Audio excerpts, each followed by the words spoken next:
Good evening, student. Today we will learn the remaining part of the topic, the pronoun. And today we will learn about indefinite pronoun and reciprocal pronoun. Then first of all we will see what is indefinite pronoun. Indefinite pronoun जैसे कि नाम से ही आप लोगों को पता चल रहा है, अनिश्चितवाचक सर्वनाम. In this pronoun, person or things is referred in a general way. इसमें भी जनरल वे भी रिफर किया जाता है. और यहाँ पर do not refer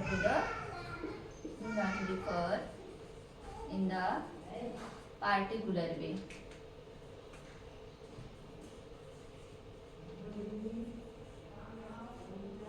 कहने का मतलब बच्चों, इसमें जो है किसी भी पर्सन को या किसी थिंग्स को किस तरह से यूज किया जाता है, जनरल वे में. इससे पार्टिकुलर वे में नहीं यूज किया जाता है. जनरल वे में कैसे यूज करने का मतलब क्या है, किसी को किसी एक व्यक्ति या वस्तु के बारे में नहीं बताया जाता है, इसमें कंबाइन करके आपको एड्रेस किया जाता है. जैसे एग्जांपल देखो, एवरीबॉडी. एवरीबॉडी मतलब क्या हुआ, हर व्यक्ति में ही है कि शी है कि दे है, हमें तो दैट नॉट क्लियर ना. इसमें जनरल वे में रिफर किया जाता है. Either person or things it is refer in the general way, do not refer in the particular way. तो इसमें जो है इंडेफिनिट प्रोनाउन में किसी भी व्यक्ति को, किसी भी वस्तु को सामान्य रूप से दिखाया जाता है, किसी विशेष रूप से दिखाया नहीं जाता है. कुछ इंडेफिनिट प्रोनाउन के वर्ड हैं जैसे कि everybody, somebody, nobody, anybody, everyone, someone, no one, anyone, anything, something, nothing, everything, all, some, both, most, any, enough, few, many, none, little, other, one. तो ये क्या है बच्चों, ये इंडेफिनिट प्रोनाउन के वर्ड हैं जिसको हम अपने सेंटेंस को बनाने में यूज करते हैं. कुछ हम एग्जाम्पल ले लेते हैं. जैसे एग्जाम्पल देखिए, everybody should love his country. ठीक, अब क्या है, हर व्यक्ति को अपनी कंट्री से प्रेम करना चाहिए. दिस इज रिफरिंग, किस वे में रिफर किया गया है इसको, जनरल वे में. किसी एक व्यक्ति को नहीं बताया गया है कि राम को, कि सीता को, कि गीता को, कि ही को, किसी को, किसको अपनी कंट्री से प्यार करना चाहिए. एवरीबडी मतलब every person of the India, या जिस कंट्री से वो बिलोंग करते हैं. तो everybody should love his country, हर व्यक्ति को क्या करना चाहिए, अपनी कंट्री से प्यार करना चाहिए. तो एवरीबडी किस रूप में यहाँ पर यूज किया है, ये इंडेफिनिट रूप में हुआ है. तो ये आपका प्रोनाउन होगा, क्योंकि शुड क्या है बच्चों, शुड आपका वर्ब हो गया. शुड आपकी वर्ब है, और वर्ब क्या है अपने साथ, या तो उसके पहले या तो हम नाउन लगाते हैं तो प्रोनाउन लगाते हैं. तो जाहिर सी बात है, ये हमारा क्या है, प्रोनाउन है एवरीबडी. एवरीबडी किस तरह का प्रोनाउन है, ये है हमारा इंडेफिनिट प्रोनाउन. अब यहाँ देखो, everybody should love his country, यहाँ पर हिज क्यों लगाया गया है. ठीक, यहाँ हर भी लगा सकते थे क्योंकि जेंडर नहीं क्लियर है.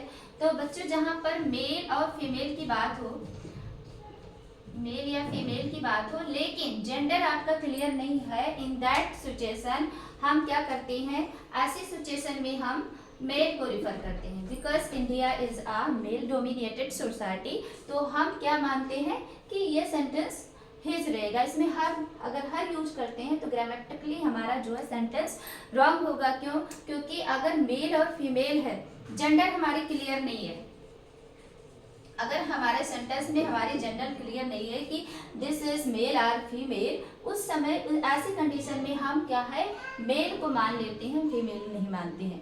तो यहाँ पर इसीलिए यहाँ पर हिज लगा हुआ है. Everybody should love his country. Next example देखते हैं, one should love one's country. हाँ, हर वन शुड लव मतलब किसी एक व्यक्ति को अपनी कंट्री से क्या प्यार करना चाहिए. One should love one's country. जहाँ कहीं वन आपका प्रोनाउन आता है, ये अपने साथ पजेसिव में क्या लेता है, वन्स लेता है. ठीक, ये क्या लेता है, वन्स. जैसे कि अपने के लिए ही का क्या होता है, ही का हम हिज लगाते हैं पजेसिव में, शी का हम हर लगाते हैं, दे को देयर लगाते हैं, वी का क्या लगाते हैं, आवर लगाते हैं, आई का क्या लगाते हैं, माई लगाते हैं पॉजेसिव केस में अपने के लिए। तो इसी तरह वन में अगर अपने के लिए यूज करना होता है तो one should love one's country हो जाएगा। व्यक्ति को अपनी कंट्री से क्या करना चाहिए, प्यार करना चाहिए। तो ये आपका क्या था, इंडेफिनिट प्रोनाउन। एक पॉइंट आपको याद रखना है, इसमें पर्सन और थिंग्स को जो रिफर किया गया जाएगा बच्चों, वो जनरल वे में रिफर किया जाएगा, पार्टिकुलर वे में इसको रिफर नहीं किया जाएगा। कहने का मतलब किसी पर्सन या किसी थिंग्स के बारे में जो बातें बताई गई होंगी वो जनरल होगी, किसी विशेष व्यक्ति या वस्तु के बारे में इसमें कुछ नहीं बताया गया होगा। इसीलिए इसे कहते हैं अनिश्चितवाचक, अनिश्चयवाचक सर्वनाम, जिसमें डेफिनेट नहीं है चीजें कि आखिर मैंने कहा everybody should love his country, हर व्यक्ति को अपनी कंट्री से प्यार करना चाहिए। तो इसमें डेफिनेट ही नहीं है किस व्यक्ति को, किन किन पर्टिकुलर व्यक्ति को प्यार करना चाहिए। इसका मतलब निश्चित नहीं है, इनडेफिनेट है। ये एक जनरल वे में सबको लेके कहा गया है कि जो सिटीजन है इंडिया के या अदर कंट्री के, जो भी सिटीजन है उनको अपनी कंट्री से क्या करना चाहिए, लव करना चाहिए। तो जहां पर अनिश्चय मतलब डेफिनेट ना हो, या जहां पर चीजों को, चाहे वो पर्सन हो चाहे वो थिंग्स को, उनको जनरल वे में रिफर किया गया हो, वहां पर हम कौन सा प्रोनाउन लगाते हैं, इंडेफिनिट प्रोनाउन। नेक्स्ट बच्चों हमारा प्रोनाउन क्या है, रेसिप्रोकल प्रोनाउन। रेसिप्रोकल प्रोनाउन परस्परवाचक सर्वनाम इसको कहते हैं। इसमें अगर आपको क्या होगा, दो व्यक्तियों के बारे में बात की गई होगी तो हम क्या लगाएंगे, ईच अदर लगाएंगे। और दो व्यक्तियों से अधिक के बारे में, टू से मोर, जैसे 2, 3, 4 व्यक्तियों के बारे में या 2 से अधिक व्यक्तियों के बारे में आपको बात होगी तो हम क्या लगाएंगे, वन अनदर लगाएंगे। ठीक है, ये आप याद रखना। इसमें 2 वर्ड हैं जो हैं इसमें यूज किए जाते हैं, एक तो आपका ईच अदर है और एक वन अनदर। ठीक, ईच अदर और वन अनदर दो आपके प्रोनाउन हैं। रेसिप्रोकल प्रोनाउन में कौन कौन से आते हैं, ईच अदर और वन अनदर आते हैं। जब 2 व्यक्तियों के बारे में बात होगी तो हम ईच अदर लगाएंगे, और जब 2 से अधिक व्यक्तियों के बारे में बात होगी तो हम क्या लगाएंगे, वन अनदर लगाएंगे। एग्जाम्पल के थ्रू इसको समझते हैं। जैसे यहाँ पर है Anil and Suresh help each other. ठीक, अनिल और सुरेश ने एक दूसरे की सहायता की। 2 व्यक्तियों के बारे में बात हुई ना। जब आप कहीं भी सेंटेंस में किसी 2 व्यक्ति या वस्तु के बारे में बात होगी तो हम क्या लगाएंगे, ईच अदर लगाएंगे। तो ये प्रोनाउन हमारा क्या हो गया, ईच अदर है। अब देखो बेटा, अब यहाँ तो है, आगे हमने तो समझा कि किसी वर्ब का सब्जेक्ट, किसी वर्ब का जो सब्जेक्ट होता है या तो नाउन होता है, ये प्रोनाउन। तो ये नाउन के प्लेस पे एवरीबॉडी आया है तो ये क्या हो गया, प्रोनाउन हो गया। क्योंकि आपके एग्जाम में ऐसे ही आपके क्वेश्चन आएंगे बेटा। ऐसे दे दिया आपको, everybody should love his country, underline कर दिया ये, हाँ ये वर्ड आपको अंडरलाइन कर देगा और पूछेगा एग्जाम में कि एवरीबॉडी क्या है, प्रोनाउन है, नाउन है कि प्रोनाउन है। हाँ, तो आपको पता है कि वर्ब है, ये सब्जेक्ट हो गया, ये वर्ब होगा। वर्ब के पहले क्या लगती है, या तो हमारा नाउन लगता है या तो हमारा प्रोनाउन है। नाउन किसी व्यक्ति वस्तु अथवा स्थान के नाम को संज्ञा कहते हैं, तो आपको पता ही है। और प्रोनाउन किसे कहते हैं, ना प्रोनाउन वो वर्ड होता है जो यूज होता है नाउन के प्लेस पे। Pronoun is a word use in a place of noun.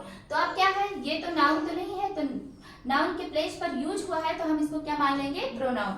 और डीप पूछना होगा उसको तो एग्जाम में, तो पूछेंगे कि ये किस प्रकार का प्रोनाउन है। प्रोनाउन के टाइप डिस्ट्रीब्यूटिव प्रोनाउन है, डेमोस्ट्रेटिव प्रोनाउन है, इंट्रोगेटिव प्रोनाउन है, कि जो पर्सनल प्रोनाउन है। तो अगर आपने अच्छे से पढ़ा है तो आपको पता होगा कि everybody, somebody, nobody, anybody, everyone, someone, no one, then ये सब किस में लगता है, इंडेफिनिट प्रोनाउन में लगता है। क्योंकि ये डेफिनेट नहीं है वर्ड, ये डेफिनेट नहीं है। एनीबॉडी मतलब किसके बारे में बात हुई है, दैट इज नॉट डेफिनेट। तो जब आपको पता है कि ये इंडेफिनिट वर्ड है तो आप, जाहिर सी बात है, आप एग्जाम में करेक्ट करके आओगे, क्योंकि ये कौन सा प्रोनाउन हो जाएगा, इंडेफिनिट प्रोनाउन। ठीक, इसी प्रकार पर यहाँ देखो बच्चों, Anil and Suresh help each other. Anil और सुरेश ने एक दूसरे की सहायता की। अब यही अंडरलाइन कर दिया गया। सपोज ये आपका एग्जाम में क्वेश्चन आ गया और ये अंडरलाइन कर दिया गया और बताया, पूछ लिया गया एग्जाम में कि आप बताइए इसमें कौन सा प्रोनाउन है, ये कौन सा पार्ट्स ऑफ स्पीच है। अब आपने ये देखा कि ये सब्जेक्ट हो गया आपका इतना, ये आपकी वर्ब हो गई और ये ऑब्जेक्ट हो गया। तो किसी भी वर्ब का सब्जेक्ट या तो नाउन होता है या प्रोनाउन। हमेशा याद रखना बच्चों, कभी भी आपका गलत नहीं होगा। किसी वर्ब का सब्जेक्ट या तो नाउन होगा या तो प्रोनाउन होगा, और किसी वर्ब का ऑब्जेक्ट भी या तो नाउन होगा या तो प्रोनाउन होगा। जाहिर सी बात है, नाउन भी कई केस में होते, कैसे न्यूबियोजेशन प्रीपोजिशन को लगाकर नाउन बनाया जाता है, वो अलग बात है, उसको हम इन्फिनेटिव में पढ़ेंगे। लेकिन यहाँ के लिए समझने के लिए ये बस इतना समझिए कि किसी वर्ब का सब्जेक्ट या तो नाउन होगा या प्रोनाउन होगा। जैसे ये वर्ब है, इसका सब्जेक्ट अनिल एंड सुरेश है, तो अनिल और सुरेश क्या हो गए, नाउन है। जैसी वैसे किसी व्यक्ति का नाम है तो नाम है तो क्या है, नाउन है। लेकिन यहाँ पर ईच अदर है, ठीक, ये आपका नाउन नहीं है, नाउन के प्लेस पे आया है। ये क्या है, नाउन के लिए ही आया है। देखिए अनिल और सुरेश के लिए ही यहाँ पर ये ईच अदर का यूज किया गया है। तो नाउन के प्लेस पे जो कुछ भी यूज किया गया होगा वो क्या कहलाएगा बच्चों, प्रोनाउन।